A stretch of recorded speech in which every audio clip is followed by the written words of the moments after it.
duck ass and the eggs. If they ever decided to lay duck eggs here, they ask and they be breakfast. Everybody know that.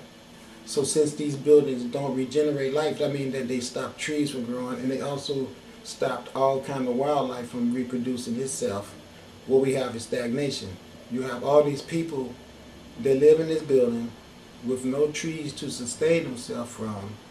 There's no trees growing to give them sustainment, which means that they have to find food somewhere other than all the many houses around the whole neighborhood that has been erected and claimed as owned by someone, where you be trespassing even if you're looking in the garbage can. So that means now you have to go somewhere that is not owned by someone to try to get you something to eat. And if you go to the river to fish, you need to have a fishing license, because the same people who destroyed the trees and built this building built the laws. And the laws say that you are only allowed to die. You can't have a job. But you need money to live in these buildings, or the police come and throw you into the street. And then the weather frees you to death, or poverty makes you do a criminal act where you end up where most of us are all at, in prison. So that's the reason why they find poverty, because it's man-made. When this building got built, it was built for wealthy Europeans who had came here and got wealthy off of the pillage and plundering of this land that they stole from the native people here. And then after they all made their money, a lot of them moved out and went back to Europe. And these buildings became buildings for non-wealthy people, that you have slumlord, still European people, perpetuating a system of greed and forcing these people to live a ghettofied life of poverty, strickenness, and hopelessness and despair, and constantly afraid of the police coming and throwing their ass out of this already dilapidated fire trap that you better believe is saturated with crack, rats, roaches, prostitution, you name it. It's all in this big ass skanky looking building here. And this was way back in the early 1900s. And if this building is still here to this day, which I don't know, probably is because it's concrete. So they would probably easily remodel the inside of these things. And they're probably really lavish up to date right now, where they won't. I hear sometimes these things be $4,500 a month in New York for these brownstone type buildings like this. Studio apartments. Talking about inflation, huh? But the idea that he had, this great desire to build a great movement, sort of sustained him. A. Philip Randolph, editor of the influential Messenger magazine, heard about the young agitator from Jamaica and arranged for Garvey to deliver his first formal lecture in the United States.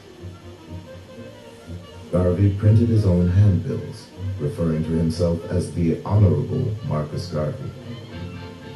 He painstakingly rehearsed his speech, just as he had as a boy. But when Garvey rose to address the audience, his confidence shattered. He spoke with a tremor and shook like a leaf. It seems that Garvey was anxious, he was nervous, he was heckled. He, at one point in his address, lost his balance and fell off the stage, fell into the audience. He literally fell on his face. What he had hoped would be a great sort of coming out turned into this humiliation. Crushed by the failure of his American debut, Garvey wandered into the Tabernacle Church of Reverend Billy Sunday, a white evangelist who attracted massive crowds to revival meetings. Billy Sunday was the granddaddy, the man who really created the 20th century revival figure, revivalist preacher figure in the United States. Garvey quickly takes on Billy Sunday's speaking style, very athletic, very intense, moving a lot, and Garvey would refashion his oratory in keeping with the model of Billy Sunday.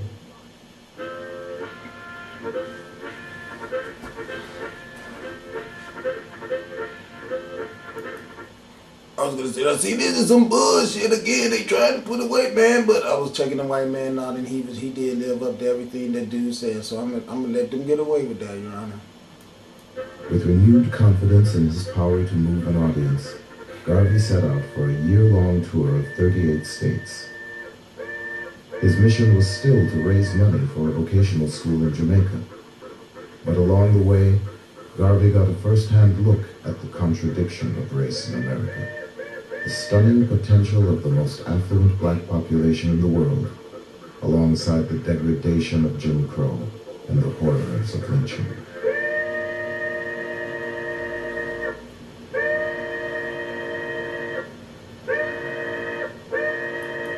Tremor, and shook like a leaf. I want you guys to know It this. seems that Garvey was anxious, he was nervous, he was heckled.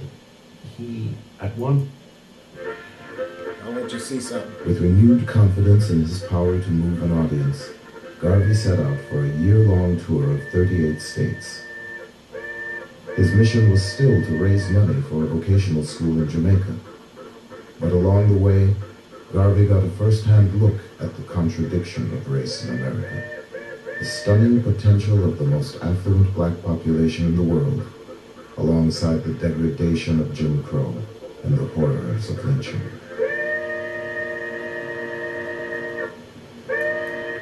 That's what I'm talking about. Do you see this man? Pants are missing. Do you see that? Do you see his shoe? It's gone. His socks. These bastards right here. I bet you cash money the reason why his pants are missing off of him. It's plain to see his knee right there. Without a doubt, this man is naked. That's because these devils right here cut off his phallus. That's why they all sitting around there and they looking at this poor guy hanging in this tree with his phallus cut off. Look at it. I want you all to look at it and see what that religion made you all claim you had permission to do. This is the horror of propaganda given to idiots.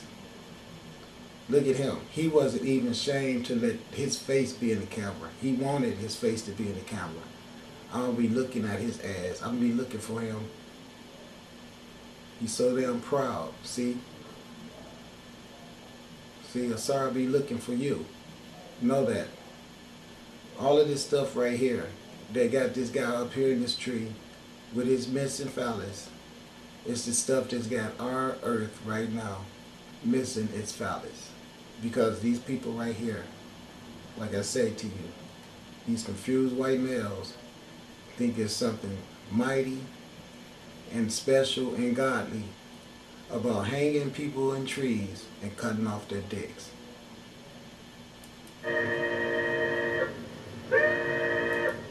These people right here, I want you to see the people that biggest problem in this world was that they had beautiful skin.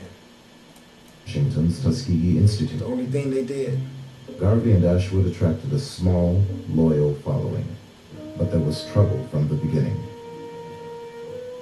Garvey created enemies by attacking established is abundant, tremor and refashion his oratory. Okay, here we go. That's all they get to us, is being beautiful and black. That's all. When And we gentle. walk along the plank walks, they didn't have sidewalks in New Orleans at the time, but you'd walk along the plank walks. But if a white person came along, no matter who it was, a white child, a white man, a white woman, if they came along, you had to get off the plank walk and stand in the mud until they passed. You was oppressed and depressed and disgusted that you were born in the wrong race of people because of your color. Whatever was left, that's what you got. Well, it wasn't that you was born in the wrong race of people. It's that your ass was born with people like that on the earth with you, doing the horrible shit that you allowed to happen to you. Only people responsible more than anyone for this happening to them is the people that allow themselves to be victimized like that. This is what I mean. To this day, to really believe that there was something ordained universally for someone to have to go through these type of conditions. There's so many people on the earth that feel that way. And what I mean by you didn't let it happen to yourself is that I don't care what complexion you are on this earth. For this to happen to these people, it happened to your ass. You just too damn stupid to know that. I wonder what was left. And we were at the lowest ebb at that time. The black people was. Everybody came from us. So everything that happened to us happened to your ass.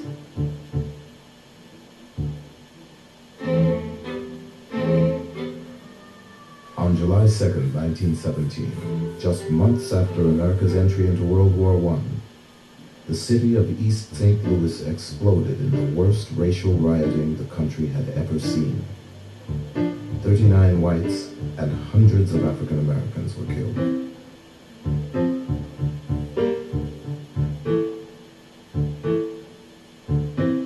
You have black troops going off to fight to make the world safe, democracy in April, and in July you have black people being murdered in the most wanton and barbaric manner in East St. Louis, you know, children being thrown back into flaming houses, people being boarded up in their houses before they're torched. So even by American standards, East St. Louis was a horror.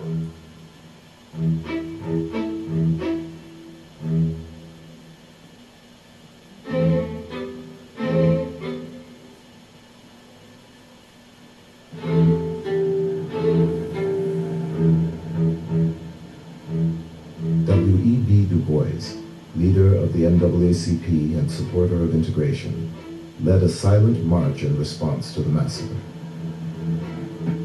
But to Garvey, this was no time for silence. I'm saying that's the biggest problem. See, you're walking a march like this, you know, and then the police sitting up so happy that all your ass is doing is having a march, you know? I mean, look at all those people, how organized they are to have a march. And I'm going to tell you why they can be that organized. Because you have sellout blacks that organize with white people, and then they all put the money together to get all these people to march in formation like that. This is how quick, with the white man permission, black people can organize and become a one accord unit. You see?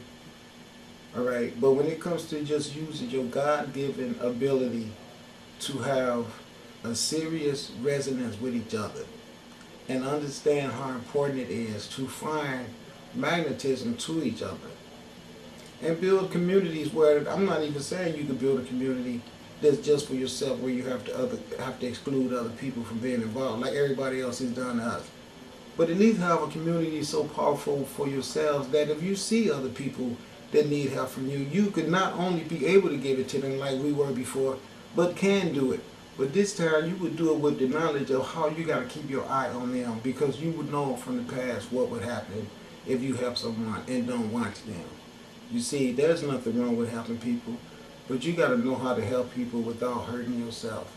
And that's what we as a people on this earth have let happen to us. All these people that's taking advantage of us right now still take advantage of us, making us have to give everything we have in exchange for what little they give that they never wanted to give that. And then they could organize all these monkeys to march like this after they done went and massacred thousands of black people. This is how you stand up to that type of activity. They should have gave their ass some flutes and some drums and some American flags and just brought the shit on, just push it through like you should. They go one fool with a damn